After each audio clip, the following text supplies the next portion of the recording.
اعوذ باللہ من الشیطان الرجیم بسم اللہ الرحمن الرحیم وما ابرئ نفسی ان النفس لامارۃ بالسوء الا ما رحم ربی ان ربی غفور الرحیم۔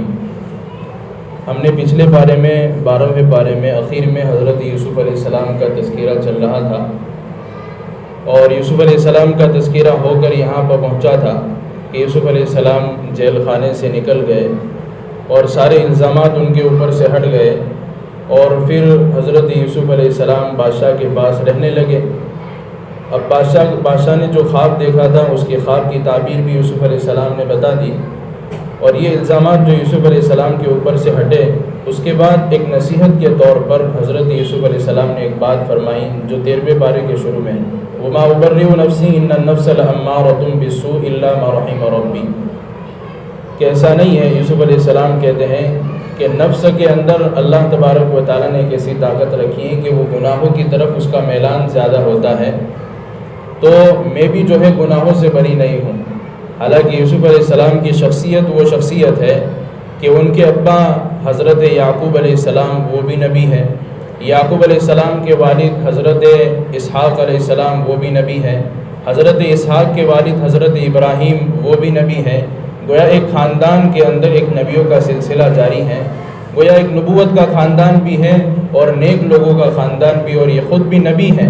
نیک ہونے کے باوجود یہ کہتے ہیں کہ میں اپنے آپ کو بھی گناہ سے چھٹکارے میں نہیں پاتا، میں اپنے آپ کو گناہوں سے بری نہیں پاتا، میں بھی جو ہے ہو سکتا ہے گناہوں کے اندر آگے بڑھ جاؤں۔ تو وہ تو نبی ہے اور ہم تو ایک عام انسان جیسے ہیں۔ تو اس آیت کے ذریعے سے اللہ سمجھانا چاہتے ہیں یوسف علیہ السلام کی بات کے ذریعے سے کہ کبھی بھی آدمی کو اپنے دل پر مطمئن نہیں ہونا چاہیے کہ میں تو بہت بڑا نیک ہو گیا اور میں نے یہ نیک عمل کر لیا، میں نے یہ نیک عمل کر لیا، اور اگر اللہ تبارک و تعالیٰ گناہ سے ہم کو بچا بھی لے تو یہ ہماری طاقت نہیں ہے۔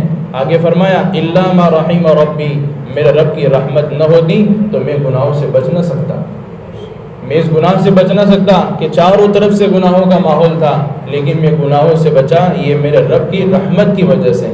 تو ہم کبھی گناہ سے بچ جائیں، اور آدمی جب کوشش کرتا ہے تو اللہ اس کو گناہوں سے بچا لیتا ہے۔ تو گناہوں سے بچنے پر اپنی طاقت پر غرور نہ ہو، بلکہ اللہ کی رحمت پر اعتماد ہو کہ اللہ ہی نے بچایا۔ قال اجعلنی علی خزائن الارض انی حفیظ علیم۔ اب جو بادشاہ نے خواب دیکھا تھا اور اس خواب کی تعبیر یوسف علیہ السلام نے بتائی کہ دیکھو 7 سال تک ہم کو اناج محفوظ کرنا پڑے گا، خوب محنت کرنی پڑے گی، ایک ایک کسان کو محنت کرنی پڑے گی، اور 7 سال کے اندر 7 سال گزر جانے کے بعد دوسرے جو 7 سال آئیں گے اس کے اندر قحط سالی پڑے گی، اناج ختم ہو جائے گا، پیداوار نہیں ہوگی، فصلیں نہیں ہوگی گی۔ تو بادشاہ نے کہا کہ اب اس کی تدبیر کیا کرنا، اب اناج کو محفوظ بھی کرنا ہے اور برابر لوگوں میں تقسیم کرنا ہے، تو اس کی تدبیر کیا ہوگی؟ اس تدبیر کو حضرت یوسف علیہ السلام نے بیان کر دیا، خواب کی تعبیر بھی بیان کی اور تدبیر بھی بتا دی۔ قال اجعلنی علی خزائن الارض انی حفیظ علیم۔ بادشاہ سلامت کو یوسف علیہ السلام نے کہا کہ زمین کے خزانوں کا مالک مجھے بنا دیا جائے، میں اس کی حفاظت بھی کرتا ہوں اور اس کا علم بھی رکھتا ہوں کہ کس کو کتنا دینا ہے۔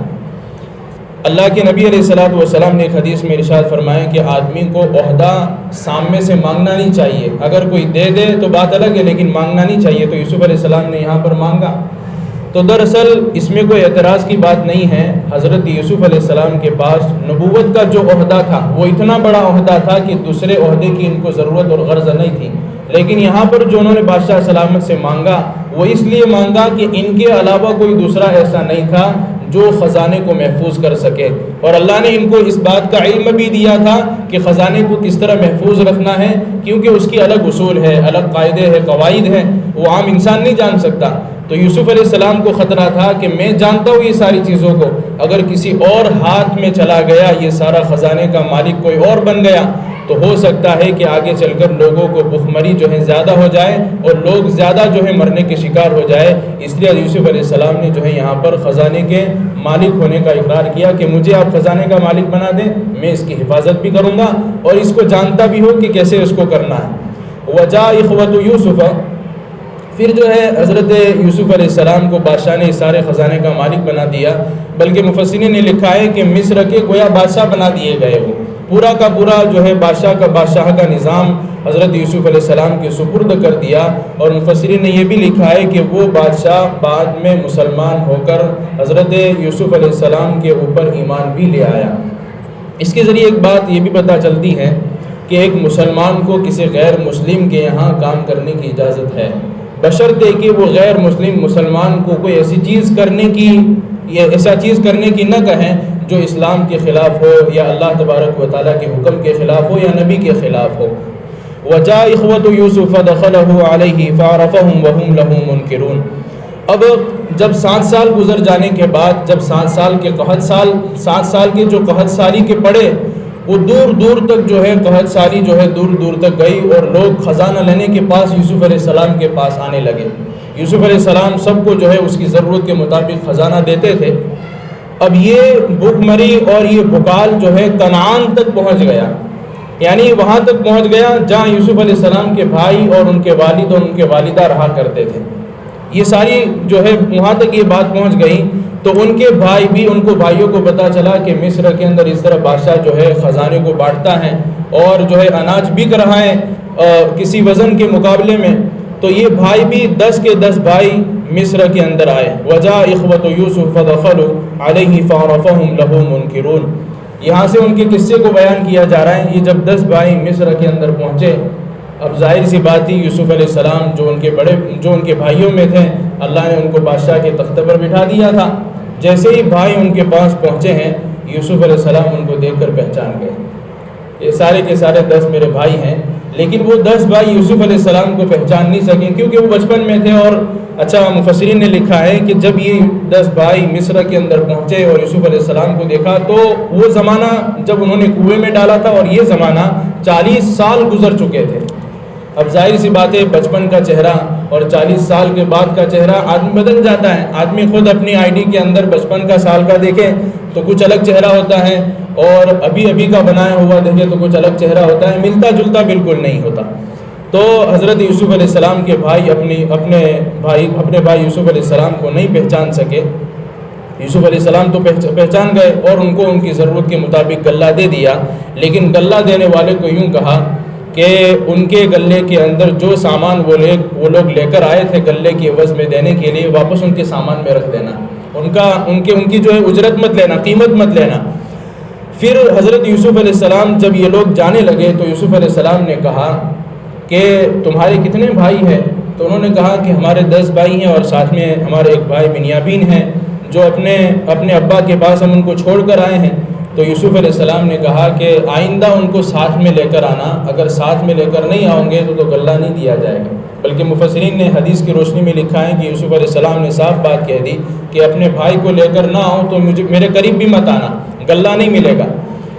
اب یہ لوگ اپنے گھر پر جب پہنچے تو ان کو معلوم نہیں تھا کہ ہماری قیمت جو ہم نے دی تھی یوسف علیہ السلام کو اس غلے کے عوض میں، تو وہ قیمت اندر پڑی ہے۔ جب یہ اپنے ابا کے پاس گئے اور ساری باتیں ابا کے پاس بیان فرمائیں کہ اب جب جائیں گے غلہ لینے کے لیے تو بنیامین کو ہم ساتھ لے جائیں گے، اگر بنیامین کو نہیں لے گئے تو ہمارا غلہ بند کر دیا جائے گا۔ پھر بعد میں جب انہوں نے وہ اناج کھولا، وہ ٹھیلیاں کھولی تو اس کے اندر رقم اندر موجود تھی، تو سارے بھائیوں کی زبان کے اوپر آ گئے کہ مصر والے اور مصر کا بادشاہ کتنا بہترین بادشاہ ہے کہ اناج بھی دے دیا، اور جو سامان اناج کے عوض میں لینے کا تھا، قیمت لینے کی تھی، وہ قیمت بھی واپس دے دی۔ تو ان کے جانے کا شوق اور بڑھ گیا، واپس جانے کا ساتھ دوسری مرتبہ جانے کا شوق اور بڑھ گیا، اور حضرت بنیامین کو، اور یہ بنیامین حضرت یوسف علیہ السلام کے حقیقی بھائی تھے۔ پھر بھائیوں نے اپنے ابا حضرت یعقوب علیہ السلام کے سامنے پیشکش کی جب دوسری مرتبہ جانے لگے کہ آپ جو ہے حضرت بنیامین کو ہمارے ساتھ بھیج دیں۔ یوسف علیہ السلام کو پہلی مرتبہ ہی دھچکا لگ چکا تھا کہ پہلی مرتبہ یوسف کو لے کر گئے تھے تو یوسف واپس نہیں آئے، کیا دوسری مرتبہ اس طرح لے کر جاؤں گے اور واپس نہیں لاؤں گے؟ تو حضرت یعقوب علیہ السلام نے اپنے بھائیوں سے، ان کے بیٹوں سے پہلے عہد لیا کہ تم اس بات کا عہد کرو کہ بنیامین کو لے جاؤں گے تو ان کو واپس ضرور لاؤں گے۔ تو ان بھائیوں نے پورا عہد کر دیا۔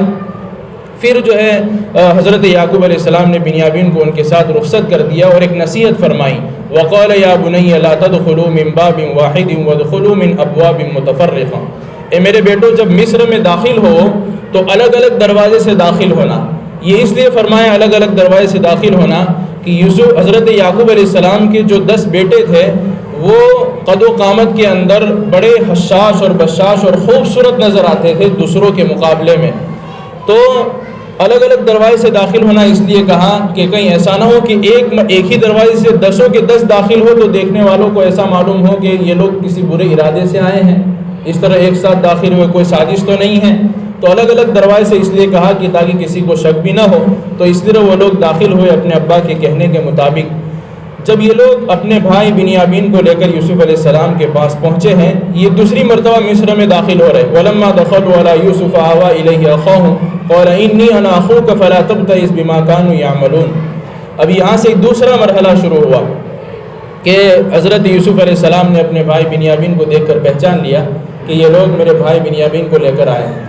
اب جب اسی دوران حضرت بنیامین اور یوسف علیہ السلام اکیلے مل گئے تو یوسف علیہ السلام نے اپنے بھائی بنیامین کو کہا میں تیرا بھائی ہوں یوسف, لیکن اپنے بھائی کو اس کا علم نہ ہونے دینا, اور ان لوگوں نے جو تمہارے ساتھ کیا ہے اس پر اللہ تبارک و تعالیٰ سے امید رکھنا, صبر رکھی. تو پھر اس طرح اب یوسف علیہ السلام کو یہ یقین تھا کہ میرے بھائی بنیامین کو میرے پاس رکوانا ہے. تو انہوں نے ایک تدبیر سوچی کہ کس طرح رکوایا جائے. تو پھر انہوں نے اپنے اعتبار سے ان کے گلے بھر دیے, اور یوسف علیہ السلام نے حضرت بنیامین کے گلے کے اندر جو غلہ ڈالنے کا پیالہ ہوتا ہے, بھرنے کا پیالہ ہوتا ہے, وہ بنیامین کے تھیلے کے اندر چھوڑ دیا. جب یہ قافلہ جانے لگا بنیامین کے ساتھ, وہ بھائی جانے لگے, تو اس کے اندر بادشاہ سلامت کے اندر جو اعلان کرنے والے لوگ ہوتے, کوئی چوری ہو گئی, کوئی چیز گم ہو گئی, تو اعلان کرنے والے نے اعلان کہا کہ قافلے والوں ہماری ایک چیز چوری ہو گئی ہے, ہماری ایک چیز چوری ہو گئی ہے, کہ تم نے چرائی ہے کیا اس کو؟ تو وہ قافلے والے واپس لوٹے بھائی کہ ہم نے کوئی چیز نہیں چرائی, اور ہم یہ زمین کے اندر فساد مچانا نہیں چاہتے. وما کننا سارقین, اور چوروں کے اندر سے نہیں ہے, چورے اچک کے نہیں ہیں ہم لوگ, کہ اگر تم نے چرائی ہو تو اس کی سزا کیا.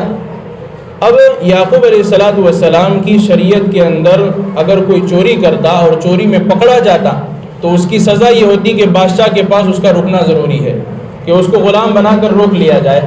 تو انہوں نے اپنی زبان سے کہہ دیا, کیونکہ ان کی شریعت کے اندر یہ چیز تھی پہلے سے, تو انہوں نے کہہ دیا کہ اگر ہمارے اندر سے کسی نے پیالہ چرایا ہے تو ہم اس کو تمہارے پاس غلام بنا کر روک دیں گے, تم اس کو روک لینا.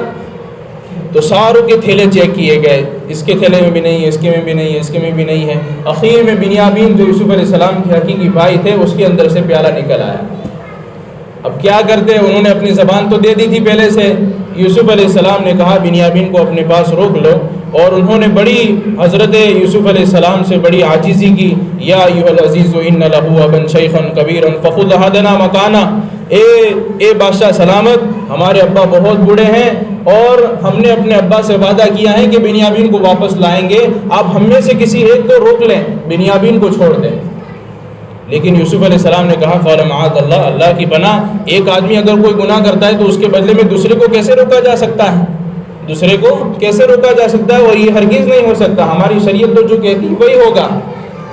اب بھائی سارے کے سارے مایوس ہو گئے. فلما استيئسوا منه خلصوا نجيا قال كبيرهم ألم تعلموا أن أباكم فقد أخذ عليكم موثقا من الله ومن قبل ما فرطتم في يوسف. بھائیوں نے مشورہ کیا کہ کیا کرنا ہے. بھائی ایک بھائی تھا وہ بھی چلا گیا, تو اس میں سے جو بڑا بھائی یہودا تھا اس نے کہا کہ اپنے ابا سے تم جو ہے بہت عہد کر کے آئے تھے کہ بنیامین کو واپس لاؤں گے, اور میں تو جو ہے واپس آنے کے لیے تیار نہیں ہوں کنعان میں تو یہاں پر مصر میں ہی ٹھہر جاتا ہوں, واپس میرے ابا کی شکل میں دیکھ نہیں سکتا. تم جاؤ اپنے ابا کے پاس اور سارا واقعہ بیان کرو کہ تمہارے بچے کو جو ہے چوری کے الزام میں وہاں پر غلام بنا کر ٹھہرا لیا گیا ہے, اور دلیل کے طور پر اور ثبوت کے طور پر وہاں پر جو قافلے آتے جاتے ہیں ان سے تحقیق کروا لینا, تاکہ ابا کو یقین ہو جائے کہ یقینی طور پر ان کے بچے نے چوری کی ہے. لیکن حضرت یعقوب علیہ السلام کو اپنی اولاد کے اوپر اتنا بھروسہ تھا, ان کو یقین ہو گیا کہ میرا بنیامین کبھی چوری نہیں کر سکتا ہے, میرا بنیامین کبھی چوری نہیں کر سکتا ہے. تو اپنے بھائیوں کو کہا کہ یوسف اور بنیامین کو تلاش کرو, کیونکہ پہلے جو خواب دیکھ لیا تھا کہ ان کو 10 ستارے, ایک سورج اور ایک چاند سجدہ کرتا ہے, تو ان کو یقین تھا اس بات کا کہ یہ سارے لوگوں سے ایک مرتبہ ملاقات ہوگی. بل سولت لکم انفسکم امرا فصبر جمیل. اور سارا واقعہ جب حضرت یعقوب علیہ السلام کے سامنے آیا کہ اس طرح چوری ہوئی, یہ معاملہ ہوا, تو یعقوب علیہ السلام نے وہی بات کہی جو یوسف علیہ السلام کے گم ہونے پر کہی تھی کہ میں اس بارے میں صبر کرتا ہوں اور اللہ سے امید کرتا ہوں کہ سارے کے سارے ایک دن جمع ہوں گے. اللہ تبارک و تعالیٰ جاننے والا اور حکمت والا ہے. پھر یہ بھائی جو ہے ان کے پاس غلہ ختم ہو گیا, کھانے پینے کی چیزیں ختم ہو گئی, حتیٰ کہ اس مرتبہ حضرت یعقوب علیہ السلام کے گھر میں کھانے پینے کے لیے بہت کم چیزیں باقی رہ گئی. یہ لوگ پھر بھائی تیسری مرتبہ واپس گئے اور بنیامین تو وہیں پر رہ گئے تھے. یہ بھائی تیسری مرتبہ غلہ لینے کے لیے گئے اور اتنی عاجزی کے ساتھ درخواست کی. فلما دخلوا علیہ قالوا یا ایھا العزیز مسنا واہلنا الضر وجئنا ببضاعۃ مزجاۃ فاوف لنا الکیل وتصدق علینا. یعقوب علیہ السلام کی یہ 10 بیٹے کہنے لگے کہ ہمارے گھر والوں کے اوپر بڑی مصیبت آئی ہے, اب غلہ ہمارے پاس بالکل ختم ہو گیا ہے, ہم تھوڑا سا سامان لے کر آئے, پورا غلہ ہمیں دے دو تاکہ ہمارے لیے بالکل کفایت کا درجہ ہو جاوے. اب جب یہ اپنے گھر کا حال یوسف علیہ السلام کے سامنے گیا, کیونکہ وہ بھی ایک گھر کا آدمی ہی تھا یوسف علیہ السلام, جب گھر کا حال یوسف علیہ السلام کے سامنے گیا تو ان کا دل پگھل گیا, فوراً دل پگھل گیا. تو کہنے لگے قال هل علمتم ما فعلتم بيوسف واخيه اذ انتم جاهلون. اپنا پورا واقعہ بیان کر دیا. کیا تم کو معلوم ہے کہ تم نے یوسف اور ان کے بھائی کے ساتھ کیا معاملہ کیا تھا؟ کیا تم اس سے بے خبر ہو؟ تو وہ بھائی سوچنے لگے کہ ان کو کیسے معلوم کہ ہم نے یوسف کے ساتھ کیا کیا تھا, بنیامین کے ساتھ کیا کیا تھا. تو فوراً بھائی پوچھنے لگے قالوا انک لانت یوسف. سارے بھائی کہنے لگے کہ تم ہی یوسف ہو کیا؟ قال انا یوسف وهذا اخی, میں یوسف ہوں اور یہ میرا بھائی ہے. قد من اللہ علینا, ہمارے اوپر اللہ نے احسان کا معاملہ کیا ہے. انہ من یتقی ویصبر فان اللہ لا یضیع اجر المحسنین. جو تقوی اختیار کرتا ہے, صبر کرتا ہے, اللہ تبارک و تعالیٰ نیک لوگوں کے اجر کو ضائع نہیں کرتا ہے. اب یہ ایک ایسا موقع تھا, یوسف علیہ السلام کے پاس بار ان کے بھائی آ رہے ہیں جا رہے ہیں. یوسف علیہ السلام کو ساری بات معلوم ہے اور پہلے میرے بھائیوں نے میرے ساتھ کیا کیا وہ بھی معلوم ہے. اگر میں اور آپ یوسف علیہ السلام کی جگہ پر ہوتے تو ان بھائیوں کے ساتھ وہ سلوک نہ کرتے جو یوسف علیہ السلام نے اپنے بھائیوں کے ساتھ کیا ہے. پہلے تو ہم غلہ ہی نہیں دیتے کہ جاؤ تم کو ملے گا نہیں, یہاں سے کہاں سے آ گئے, ہم تم کو پہچانتے نہیں ہیں. لیکن یوسف علیہ السلام نے اپنے بھائیوں کے ساتھ کیا فرمایا؟ قال, پہلے تو بھائیوں نے معافی مانگی. قالوا تاللہ لقد آثرک اللہ علینا وانا کنا لخاطئین. آپ کو اللہ نے ہمارے اوپر فضیلت دے دی ہے, ہم نے بہت بڑی غلطی کر لی, آپ ہمیں معاف فرما دیں. تو حضرت یوسف علیہ السلام نے اس بارے میں ان کو پچھلی کارگزاری نہیں سنائی کہ تم نے میرے ساتھ یہ کیا تھا, کنویں میں ڈال دیا, اور فلاں قافلے کے جو ہے اوپر ان کے سامنے تم نے مجھے بیچ دیا اور یہ میرے ساتھ معاملہ کیا, سازشیں رچی, کچھ نہیں گنایا. ایک بات کہہ دی, لا تثریب علیکم اليوم یغفر اللہ لکم. آج تم پر کوئی ملامت نہیں ہے, میں نے تم کو معاف کر دیا ہے اور اللہ بھی تمہیں معاف کر دے گا. یہ نبیوں کی ایک بہت بڑی صفت ہوتی ہے کہ ان کے ساتھ جیسا بھی سلوک کیا جائے آخر میں ان کی طرف سے معافی ہی آتی ہے. تو یہ نبی ہونے کی نشانی ہوتی ہے. اذهبوا بقمیصی ھذا فالقوه علی وجه ابی یأتی بصیرا. اب حضرت یوسف علیہ السلام کہہ رہے ہیں, ان کے سامنے ابا کی اور گھر والوں کی ساری کارگزاری آ گئی اور حضرت یعقوب علیہ السلام اپنے بیٹوں کے گم ہو جانے کی وجہ سے رو کر ان کی آنکھیں چندیا گئی تھی, آنکھوں کے اندر سفید پن آ گیا تھا, حتیٰ کہ آنکھوں کی روشنی بھی چلی گئی تھی. تو یوسف علیہ السلام نے اپنا کرتا اتار کر دے دیا. اذهبوا بقمیصی ھذا فالقوه علی وجه ابی یأتی بصیرا.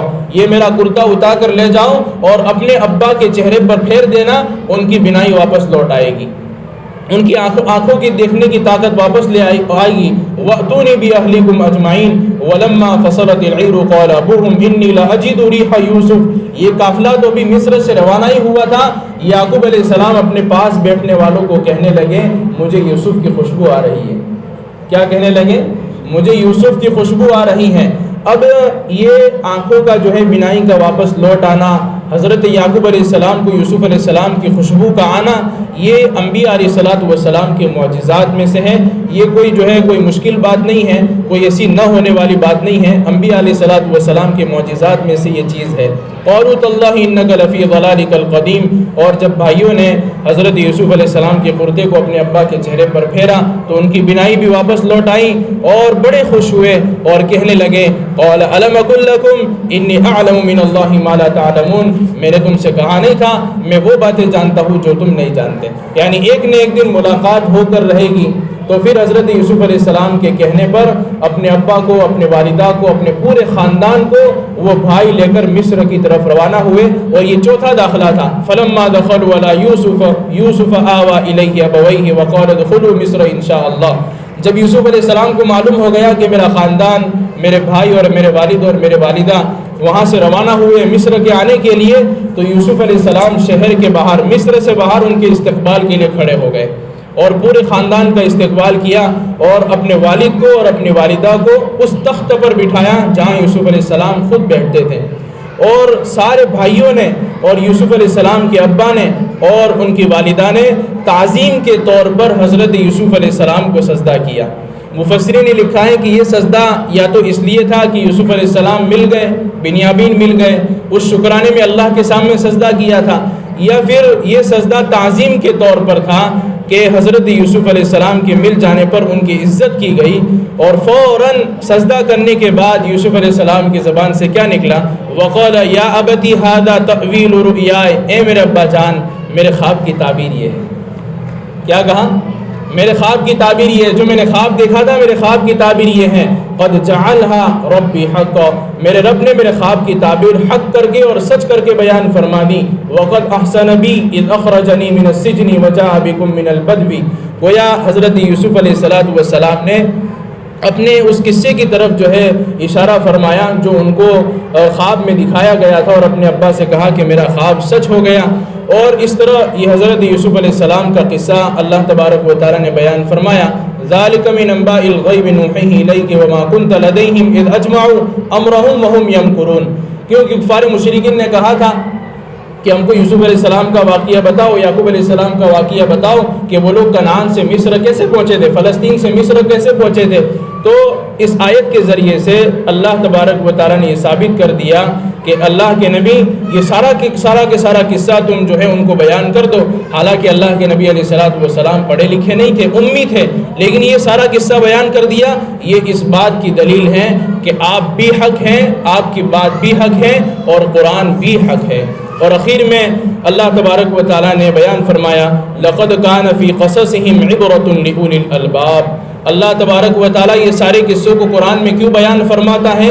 اس لیے بیان فرماتا ہے کہ اس میں عبرتیں ہوتی ہے، نصیحتیں ہوتی ہے، عقل مند اس سے نصیحت حاصل کرتا ہے، اور جس کے پاس عقل ہو ہی نہیں تو وہ اس سے نصیحت کیسے پکڑے گا؟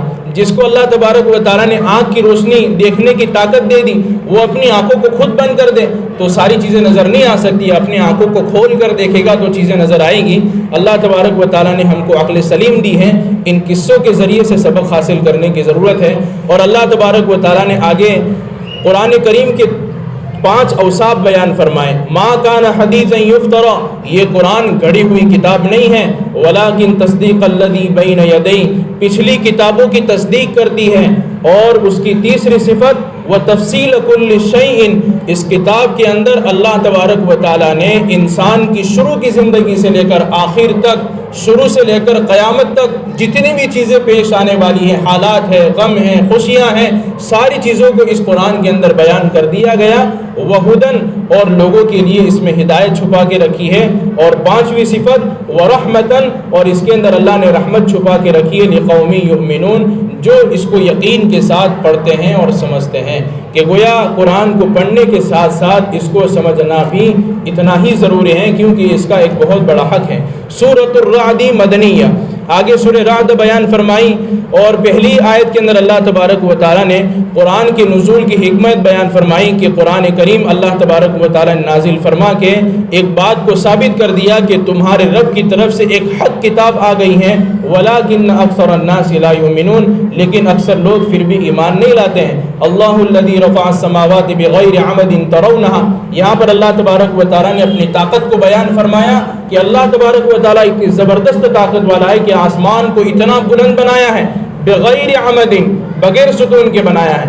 انسان کی طاقت تو یہ ہے کہ اس کو چھت بنانی ہوتی ہے تو پہلے چاروں طرف پلر بناتا ہے، ستون بناتا ہے، دیواریں کھڑی کرتا ہے، لیکن اللہ تبارک و تعالیٰ کی طاقت اتنی زبردست ہے، بغیر ستون کے آسمان کو بنایا، پھر سورج کو بنایا، چاند کو بنایا، اور یہ ساری چیزیں اپنے اپنے مقررہ وقت میں آتی ہے اور جاتی ہے۔ ایسا نہیں کہ سورج کے آنے کا کام صبح میں ہے تو رات کو آ گیا، چاند اور جو ہے ستارے رات کے وقت نظر آتے ہیں تو دن میں نظر آنے لگے، تو یہ ساری چیزیں اپنے مقررہ وقت میں کل یجری لاجل مسمی، اپنے مقررہ وقت میں گھومتے ہیں پھرتے ہیں۔ یہ اللہ تبارک و تعالیٰ کی قدرت کی بہت بڑی نشانی ہے۔ پھر آگے اللہ تبارک و تعالیٰ نے بیان فرمایا لَهُ مُعَقِّبَاتٌ مِّن بَيْنِ يَدَيْهِ وَمِنْ خَلْفِهِ يَحْفَظُونَهُ مِنْ أَمْرِ اللَّهِ۔ اللہ تبارک و تعالیٰ بڑی قدرت کا مالک ہے، لیکن پھر بھی ایک نظام جو ہے مسلسل چلتا رہے، اللہ تبارک و تعالیٰ نے اس کے لیے اپنے کارندے فرشتوں کو ہر جگہ پر لگا دیے۔ بارش دینے کے لیے فرشتہ الگ ہے، رزق پہنچانے کے لیے فرشتہ الگ ہے، اسی طریقے سے موت دینے والا فرشتہ الگ ہے، بارش دینے والا، زمین سے غلہ نکالنے والا، ہر ایک فرشتوں کو الگ الگ ڈیوٹی پر لگا دیا ہے۔ اس طرح کچھ فرشتے ایسے ہیں جو انسان کو تکلیف سے بچاتے ہیں کہ اس کو تکلیف نہیں پہنچتی ہے، تو یہ فرشتے نے اس کے اندر مدد کی ہے کہ اس کو تکلیف نہ پہنچے۔ لیکن اللہ تبارک و تعالیٰ کسی اچھی قوم کو بری چیز کے ذریعے سے کبھی ہلاک نہیں کرتے ہیں۔ ہاں اگر قوم خود بخود نافرمان ہو جائے تو اللہ تبارک و تعالیٰ اس قوم کے اوپر عذاب ڈال دیتے ہیں اور فرشتوں کو وہاں پر سے ہٹا دیتے ہیں۔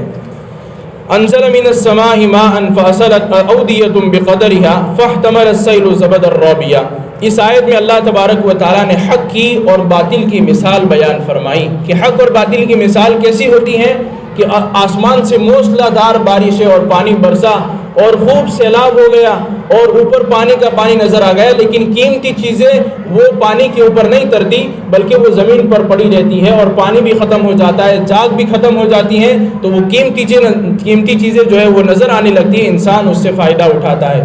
اسی طریقے سے حق جو ہے کبھی کبھی دب جاتا ہے، لیکن جب اس کے اوپر سے باطل ہٹ جاتا ہے تھوڑی دیر کے بعد پھر وہ حق واپس ابھر کر آتا ہے۔ اور آگے دوسری مثال بیان فرمائی کہ جس طرح چاندی اور سونا اس کو جب پگھلایا جاتا ہے تو کچرا اوپر ہو جاتا ہے اور چاندی اور سونا نیچے چلا جاتا ہے اور کچرے کو پھینک دیا جاتا ہے اور چاندی اور سونا واپس آ جاتا ہے اور لوگ اس سے استعمال کرتے، اس سے فائدہ اٹھاتے ہیں کہ گویا تھوڑی دیر کے لیے باطل اوپر آ سکتا ہے، لیکن وہ باطل کی جو چھلٹ ہوتی ہے اور جو بادل ہوتا ہے وہ فوراً ہٹ جاتا ہے اور حق ہو جاتا ہے اور باطل ہو جاتا ہے۔ تو باطل تھوڑی دیر کے لیے ہوتا ہے لیکن حق ہمیشہ اوپر کر رہتا ہے اور خود اپنا راستہ بناتا ہے۔